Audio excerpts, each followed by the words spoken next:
English spoken প্র্যাকটিসে আপনাকে স্বাগতম। আমি শিখি, আই লার্ন। আমি শিখি, আই লার্ন। আমি শিখব, আই উইল লার্ন।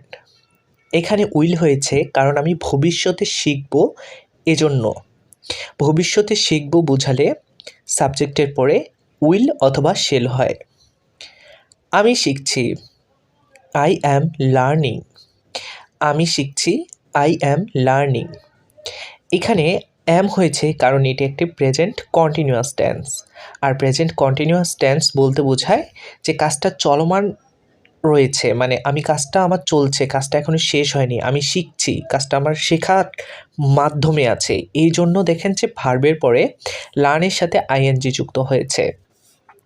তো আমি শিখছি বলার ক্ষেত্রে আমরা বলবো আই অ্যাম লার্নিং।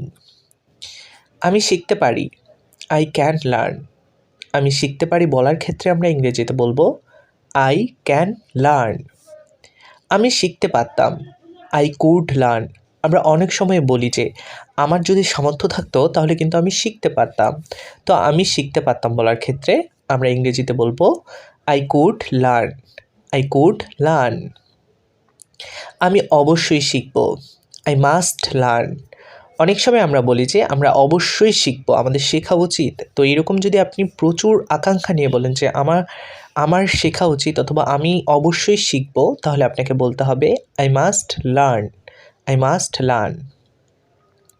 আমার শেখা উচিত, আই শুড লার্ন। আমরা জানি যে উচিত মানে আমাদের কোনো কিছু যখন বলতে চাই যে আমার এটা উচিত, উচিত হওয়ার ক্ষেত্রে আমরা ভার্বের জায়গায় শুড বসাই। শুড একটি হচ্ছে মডাল ভার্ব। তো সেক্ষেত্রে আমার শেখা উচিত বলার ক্ষেত্রে আমরা বলবো I should learn. I should learn.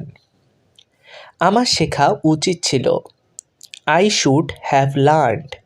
I should have learned.